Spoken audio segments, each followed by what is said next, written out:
നമ്മുടെ ആം ആദ്മി രാഷ്ട്രീയ പാർട്ടിയുടെ നവരാഷ്ട്രീയ സന്ദേശയാത്രയുടെ ഭാഗമായിട്ട് ഇവിടെ നോയിഡയിൽ ഈ യാത്ര എത്തിച്ചേർന്ന് നിൽക്കുകയാണ്. പിള്ളേരെ ഞാൻ ഈ നാട്ടുകാരൻ തന്നെയാണ്. അതുപോലെ ഈ ആം ആദ്മിയുടെ ഒരു നന്ദിയുടെ ആശയം പ്രകടിപ്പിക്കുന്നതിന്റെ ഒരു ഭാഗമായി ഞാനും ഇതിനോട് ചേർന്ന് നിൽക്കുന്നു. അപ്പോൾ ഞാൻ ഇവിടെ ഒരു ചെറിയ രീതിയിലുള്ള അഭിസംബോധന ചെയ്യുന്നതിനായിട്ട് വന്നപ്പോൾ ഈ പാല നിയോജക മണ്ഡലത്തിന്റെ ആദരണീയനായ പ്രസിഡന്റ് എന്നൊരു കാര്യം പറയുന്നുണ്ടായി.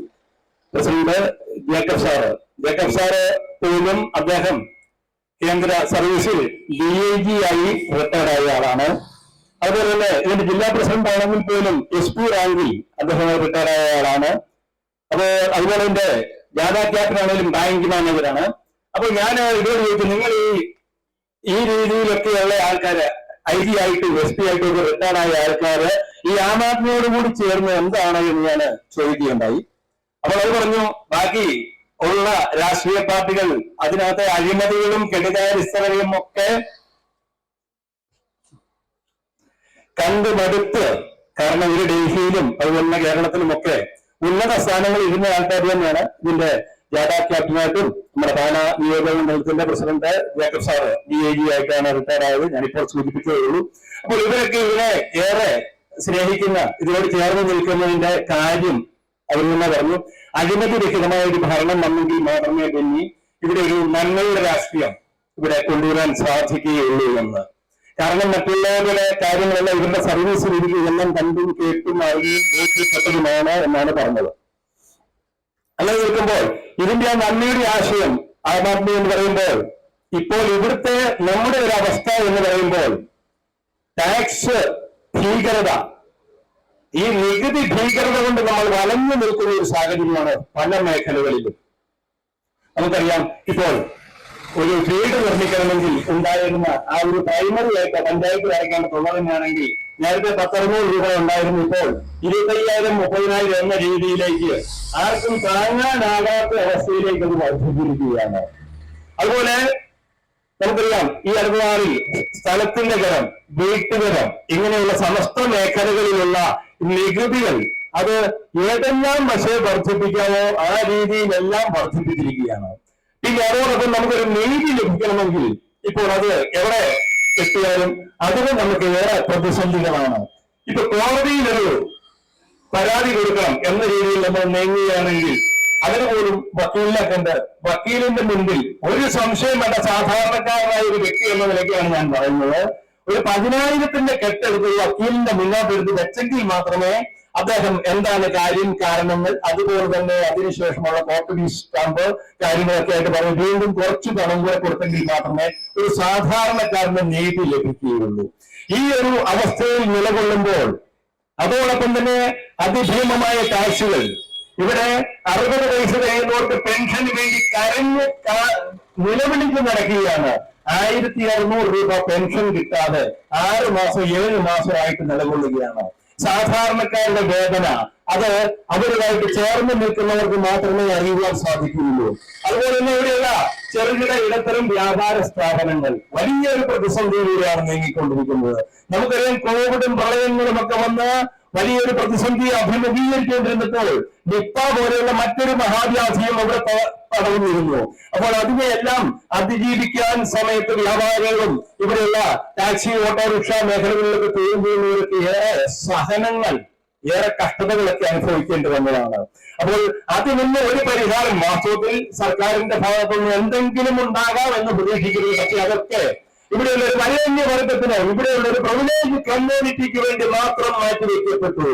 അഥവാ ഞാൻ പറഞ്ഞു വരുന്നത്, ഇവിടെ ശമ്പളവും പെൻഷനുമാണ് നേരം വർദ്ധിപ്പിച്ച സർക്കാർ ഉദ്യോഗസ്ഥരുടെ കേവലം 3% വരുന്ന വരേണ്യവർഗത്തിന് ശമ്പളവും പെൻഷനും ഒരു മാസം 2,700 കോടി രൂപ എന്ന രീതിയിൽ കേരള സംസ്ഥാനം വർദ്ധിപ്പിച്ചപ്പോൾ ഇവിടെയുള്ള സാധാരണക്കാരൻ വീണ്ടും വലിയ പ്രതിസന്ധിയിലായി. കാരണം അവർക്ക് നൽകുവാനുള്ള പെൻഷൻ പോലും നൽകാതെയാണ് ഇതിനുള്ള പണമൊക്കെ കണ്ടെത്തിക്കൊണ്ടിരിക്കുന്നത്. ഞാൻ ഇവിടെ പറഞ്ഞു വരുന്നത് അതൊന്നുമല്ല, അതിനുപരിയായി ഈ ആം ആദ്മിയുടെ രാഷ്ട്രീയം, ആ നന്മയുടെ രാഷ്ട്രീയം, ഇവിടെ ആം ആദ്മി അധികാരത്തിൽ വരികയാണെങ്കിൽ ഉണ്ടാകാൻ പോകുന്ന കാര്യങ്ങൾ, പ്രിയ സുഹൃത്തുക്കളായി നിങ്ങൾ എന്നെ ഒന്ന് ശ്രമിക്കുക ഒരു നിമിഷം. ഇവിടെ സൗജന്യ വൈദ്യുതി നമുക്കറിയാം. ഡൽഹിയിലൊക്കെ 200 യൂണിറ്റ് വരെ ഓരോ വീടുകളിലും സൗജന്യമായിട്ട് നൽകിക്കൊണ്ടിരിക്കുകയാണ്. അപ്പോൾ ഡൽഹിയിൽ വൈദ്യുതി ഉൽപ്പാദിപ്പിക്കുന്നത് നമ്മളറിയാം റിലയൻസ് പോലെ, അദാനി കമ്പനി പോലെ അവരൊക്കെയാണ് ഡൽഹിയിൽ ഈ വൈദ്യുതി നൽകിക്കൊണ്ടിരിക്കുന്നത്. കേരളത്തെ സംബന്ധിച്ചിടത്തോളം സ്വാഭാവികമായി മഴ പെയ്ത് അത് വെള്ളം ഇടുക്കി ഡാമിലും അതുപോലെ തന്നെ മറ്റേ മലമ്പുഴ ഡാമിലും ഇങ്ങനെയുള്ള ഇവിടെയുള്ള ഡാമുകളിൽ എത്തുന്നത് അത് ഒരു സ്വാഭാവിക പ്രക്രിയ പോലെ അത് നമുക്ക് ഇവിടെ വൈദ്യുതിയായി രൂപീകരിച്ച് എത്തുന്നതാണ്. അതിന് മറ്റു ചെലവുകളൊന്നുമില്ല. അതേസമയം ഡൽഹിയിൽ കൽക്കരി കത്തിച്ചും പെട്രോൾ കത്തിച്ചും ഒക്കെ ആയിട്ടാണ് ഈ വൈദ്യുതി ഉൽപ്പാദിപ്പിക്കുന്ന ഏറെ ചിലവുണ്ട്. എങ്കിൽ പോലും അവിടെ ഓരോ കുടുംബങ്ങൾക്കും 200 യൂണിറ്റ് വൈദ്യുതി കൊടുത്തു കഴിഞ്ഞാലും വീണ്ടും വൈദ്യുതി ലാഭമാണ്. കാരണം ഇവിടെയുള്ള മിസ്മാനേജ്മെന്റ് ആണ്. അതെന്താണെന്ന് ചോദിച്ചു കഴിഞ്ഞാൽ ഇവിടെ കേരളത്തിൽ 36,000-ഓളം ഉദ്യോഗസ്ഥർ KSEB-യിലുള്ളപ്പോൾ ഡൽഹിയിൽ അത് 9,000 ആൾക്കാർ മാത്രമാണുള്ളത്. ഈ കേരളത്തിൽ ഉൽപ്പാദിപ്പിക്കുന്നതിന് 3 ഇരട്ടി വൈദ്യുതി ഉൽപ്പാദിപ്പിക്കുന്ന ഡൽഹിയിൽ 9,000 ആൾക്കാര്, അതുപോലെ തന്നെ ഇവിടെ 36,000 ആൾക്കാര്. അപ്പൊ ഞാൻ സൂചിപ്പിച്ചു വന്നത് ഇവിടെ വൈദ്യുതി സൗജന്യമായിട്ട് നൽകുവാൻ നമുക്ക് സാധിക്കുന്നതാണ്. അത് ഇവിടെയുള്ള ആ മിസ്മാനേജ്മെന്റ് കൊണ്ട് KSEB-യുടെ മിസ്മാനേജ്മെന്റ് മാത്രം സംഭവിക്കുന്നതാണ് പ്രധാനമായിട്ടും. KSEB മാത്രമല്ല, ഇവിടെ വൈദ്യുതി സൗജന്യം, അതുപോലെ തന്നെ വിദ്യാഭ്യാസ സൗജന്യം, അതുപോലെ തന്നെ ചികിത്സാ സൗജന്യം, ഇങ്ങനെയുള്ള നിരവധി സൗജന്യങ്ങൾ, അതുപോലെ തന്നെ അഴിമതിരഹിതമായ ഒരു ഭരണം, അതുപോലെ തന്നെ ഇവിടെ നമ്മളിൽ വരുത്തിയിരിക്കുന്ന ആ ഭീമമായ നികുതികൾ, ഈ നികുതികൾക്കും തീർച്ചയായിട്ടും ഇത്രയും ഭീമമായ നികുതികൾ സാധാരണക്കാർക്ക് താങ്ങാൻ സാധിക്കാത്ത അവസ്ഥയിലുള്ളത്. അതോടൊപ്പം ഇവിടെ ഒരു കാര്യം ഞാൻ നിങ്ങൾക്ക് ഉറപ്പ് തരികയാണ്, തീർച്ചയായിട്ടും ആം ആദ്മി രാഷ്ട്രീയ പാർട്ടി ഇവിടെ അധികാരത്തിൽ വരികയാണെങ്കിൽ ഒരു കുടുംബത്തെ സംബന്ധിച്ച് ഒരു മാസം 10-15,000 രൂപയെങ്കിലും ലാഭമായി വരും.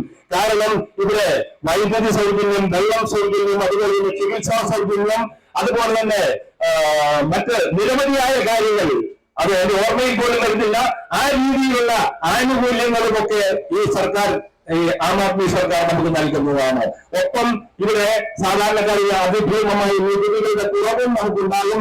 അപ്പോൾ ഇങ്ങനെയുള്ള ഒരു നന്മയുടെ രാഷ്ട്രീയത്തെ നമ്മൾ പരിഗണിക്കണമെന്നാണ് എനിക്ക് ഇവിടെ നിങ്ങളോട് പറയാനുള്ളത്.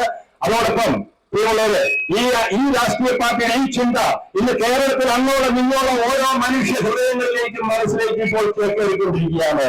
ഇതിന്റെ ആ ഒരു ചിന്ത, ഇതിന്റെ ഒരു ശംഖനാദം കേരളത്തിൽ അങ്ങോളം ഇങ്ങോളം അലയടിച്ചു വരുമ്പോൾ ഇത് ഗ്രാമാന്തരങ്ങളിലെ, നഗരങ്ങളിലെ, പട്ടണങ്ങളിൽ നിന്ന് അനന്തപുരിയുടെ കോട്ടകൊത്തളങ്ങളെ പ്രകമ്പനം കൊള്ളിക്കുമ്പോൾ, അവിടെ കുടിയിരിക്കുന്ന പ്രജാപതികളെ സിംഹാസനങ്ങൾ കടപുരക്കി കേൾക്കുമ്പോൾ, അവിടെ കുടിയിരിക്കുന്ന പ്രജാപതികളെ നിഷ്കാസിതരാക്കുന്ന സമയം അധികം വിദൂരമല്ല പ്രിയമുള്ള സുഹൃത്തുക്കളെ. ആയതിനാൽ ഈ ആം ആദ്മി പാർട്ടിയുടെ നന്മയുടെ ആശയത്തോട് ചേർന്ന് നിൽക്കണം. ഇവിടെയുള്ള അഴിമതിയും കെടുകാര്യസ്ഥതയും പിന്മാറ്റൽ നിയമനങ്ങളും ഇവിടെ നമുക്ക് അവസാനിപ്പിക്കണം. തീർച്ചയായിട്ടും നീതിയുടെ, നന്മയുടെ, ഇവിടെ ഒരു ദൈവത്തിന്റെ സ്വന്തം നാടായി നമ്മുടെ നാടിനെ എത്തിക്കുന്നതിന് വേണ്ടി പ്രിയപ്പെട്ട മേവിട നിവാസികളെ, എന്റെ ജന്മനാട് കൂടിയാണ് ഈ മേവിട എന്ന് പറയുന്നത്. അതുകൊണ്ട് ഞാൻ ഏറെ സ്നേഹത്തോടുകൂടി എന്റെ എല്ലാ സുഹൃത്തുക്കളോടും ഞാൻ അഭ്യർത്ഥിക്കുകയാണ്, ഈ നന്മയുടെ രാഷ്ട്രീയത്തെ നമ്മൾ പൂക്കണം, പരിഗണിക്കണം, ഇതിനെ സ്നേഹിക്കണം. തീർച്ചയായിട്ടും ഇവിടെ നമുക്ക് കേരളത്തെ ദൈവത്തിന്റെ സ്വന്തം നാടാക്കി മാറ്റണം എന്ന് ഏറെ സ്നേഹത്തോടെ എന്റെ സുഹൃത്തുക്കളോടും എന്റെ സഹപ്രവർത്തകരോടും, അതുപോലെ തന്നെ ഞാനും ഇവിടെ വ്യാപാര മേഖലയിൽ 33 വർഷക്കാലം പ്രവർത്തിച്ചിരുന്ന വ്യക്തിയാണ്. വ്യാപാര മേഖലയുടെ ബുദ്ധിമുട്ടുകളും ഞാൻ മനസ്സിലാക്കുന്നതാണ്. അങ്ങനെ ഇവിടെയുള്ള വ്യാപാരികളും വാഹന മേഖലകളിൽ തൊഴിൽ ചെയ്യുന്നവരും ഇവിടെയുള്ള കർഷകരും കർഷക തൊഴിലാളികളും ഇവിടെയുള്ള എല്ലാവരും ഉൾക്കൊള്ളുന്ന ഒരു സമൂഹം ഈ ആം ആദ്മി പാർട്ടിയോട് ചേർന്ന് നിൽക്കണമെന്ന് ഏറെ സ്നേഹത്തോടെ അഭ്യർത്ഥിച്ചുകൊണ്ട് എന്റെ വാക്കുകൾ അവസരം നൽകുന്നത്. നന്ദി, നമസ്കാരം.